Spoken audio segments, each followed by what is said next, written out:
Bapak Ibu, saudara-saudari, anak-anak yang terkasih dalam Tuhan kita Yesus Kristus.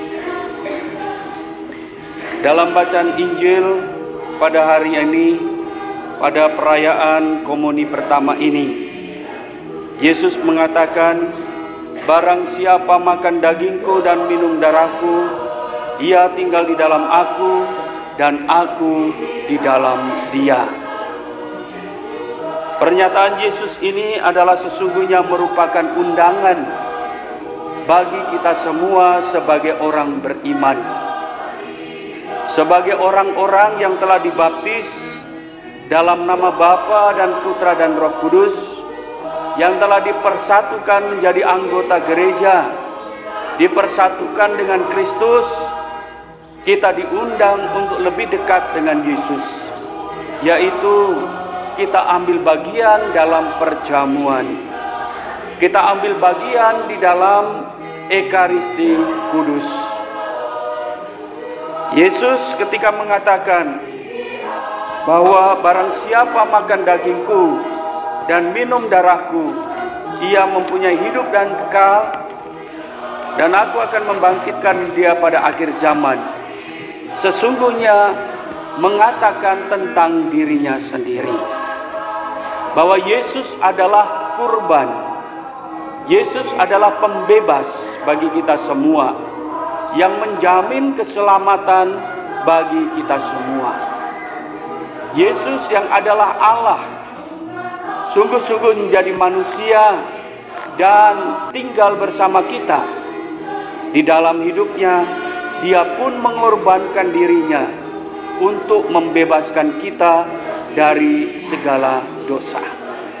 Oleh karena itu, Bapak Ibu, saudara-saudariku yang terkasih, ketika kita mengantar anak-anak kita untuk ambil bagian dalam komuni kudus, sesungguhnya kita mempersatukan anak-anak kita secara lebih intim dengan Yesus.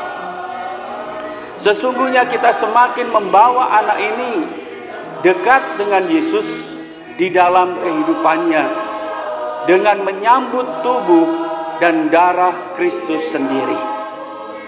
Maka Bapak Ibu, saudara-saudari, semua orang yang ambil bagian dalam Ekaristi adalah orang-orang yang sungguh mau bersatu secara lebih mendalam, secara rohani dengan Tuhan kita Yesus Kristus.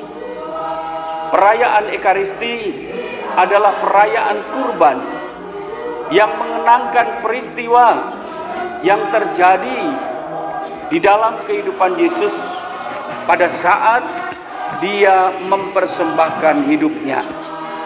Ia harus menderita, ia harus mati, dan kemudian untuk membebaskan kita semua. Maka Bapak Ibu, saudara-saudari, kalau kita mentelaah dalam bacaan pertama, Santo Paulus mengingatkan kepada kita semua peristiwa perjamuan malam terakhir, perjamuan Yesus bersama dengan murid-muridnya, yang merupakan perjamuan antisipatif bahwa Yesus akan mengalami kematian. Tetapi lebih daripada itu, dalam perjamuan malam terakhir juga Yesus menetapkan Ekaristi. Pada saat Yesus mengangkat roti, lalu mengatakan kepada murid-muridnya, "Ambillah dan makanlah, inilah tubuhku." Sesungguhnya mau menunjukkan kepada murid-muridnya bahwa dia harus berkorban.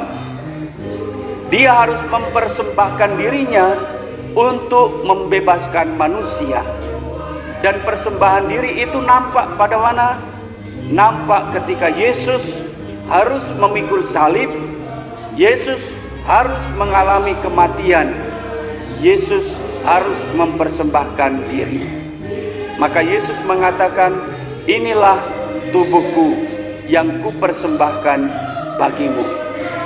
Persembahan diri Yesus, dan itulah makna roti hidup, bahwa melalui diri Yesus kita dianugerahi kehidupan. Demikian juga ketika Yesus mengangkat piala, Yesus mengatakan kepada para muridnya, ambillah dan minumlah, inilah piala darahku, darah perjanjian baru dan kekal. Lalu kemudian Yesus juga mengatakan, kenangkanlah aku dengan melakukan peristiwa ini. Dengan kata lain, Bapak Ibu Saudara-saudari, darah Yesus harus tertumpah di kayu salib. Darah Yesus itulah yang menyucikan, membebaskan, memurnikan kita semua sebagai anak-anak Allah. Dan ketika ia mengatakan, kenangkanlah aku dengan melakukan peristiwa ini, sesungguhnya Yesus menetapkan Ekaristi bagi kita semua. Maka Ekaristi ini bukanlah sebuah sandiwara. Ekaristi bukan sebuah drama yang ditonton oleh banyak orang yang hadir dalam gereja.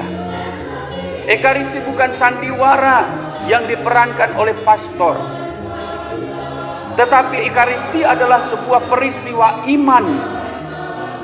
Peristiwa iman yang terjadi dalam gereja. Ekaristi adalah peristiwa kehadiran Tuhan Yesus yang sungguh-sungguh di dalam kehidupan kita.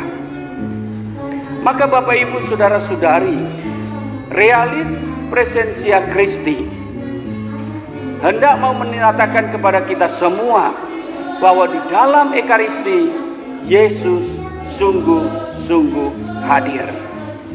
Jadi ini bukan drama.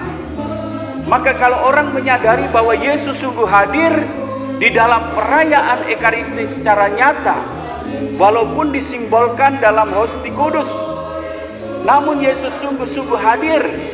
Peristiwa anamnesis, kenangan, itu sesungguhnya kenangan yang menghadirkan. Maka Bapak Ibu Saudara-saudari, ketika kita menyambut tubuh Kristus pada peristiwa Komuni Kudus, adalah menyambut Yesus yang sungguh-sungguh nyata. Roti diubah menjadi tubuh, piala anggur diubah menjadi darah Kristus. Dan itu terjadi pada saat imam menumpangkan tangan di atas piala dan hostia, di atas roti dan anggur. Pada saat imam mendoakan doa epiklesis, terjadilah peristiwa yang disebut dengan transubstansiasio, peristiwa perubahan. Roti menjadi daging dan anggur menjadi darah. Inilah iman Bapak Ibu Saudara-saudari. Ekaristi adalah peristiwa iman yang menghadirkan Yesus yang nyata di dalam kehidupan kita. Maka kita tidak bisa bermain-main dengan Ekaristi. Kita tidak bisa bermain-main dengan Ekaristi. Kalau orang sungguh menyadari ini dalam hidupnya, pasti orang itu sangat merindukan Ekaristi. Maka Bapak Ibu Saudara-saudari, Ekaristi adalah kehadiran Tuhan. Maka anak-anak yang kita bawa saat ini untuk menerima Komuni Kudus adalah menyambut tubuh dan darah Kristus yang sungguh-sungguh nyata dalam hidup kita. Yang kedua Bapak Ibu Saudara-saudari, sebagai orang yang menyambut Kristus dalam Ekaristi, kita juga diundang oleh Yesus dan diutus untuk menjadi manusia-manusia ekaristis. Apa maksudnya menjadi manusia ekaristis? Yang kita sambut adalah Yesus yang adalah kasih. Deus caritas est, Allah adalah kasih. Maka semua orang yang menyambut Yesus yang adalah kasih menjadi manusia ekaristis, berarti manusia yang hidup dalam kasih dan menebarkan kasih. Hidup dalam cinta kasih, mengasihi Tuhan dan mengasihi sesama dengan tulus hati. Yang kedua, menjadi manusia ekaristis itu bagaimana? Ekaristi adalah pengorbanan. Yesus yang adalah berkurban. Maka anak-anak yang menyambut tubuh Kristus harus sama seperti Yesus, berkurban. Manusia ekaristis adalah manusia yang berkurban, yang rela berkurban dalam hidupnya, mempersembahkan diri kepada Tuhan dengan tulus, dengan total. Maka Bapak Ibu Saudara-saudari, inilah sesungguhnya panggilan hidup kita sebagai orang-orang yang bersatu dengan Yesus dalam Ekaristi Kudus. Maka Bapak Ibu Saudara-saudari, marilah kita bersama-sama bersembah sujud di hadapan tubuh dan darah Kristus, yang adalah Kristus yang hadir dalam diri kita, yang memampukan kita untuk menjadi manusia-manusia ekaristis, manusia yang hidup di dalam cinta kasih, manusia yang berani berkurban demi kemuliaan Tuhan.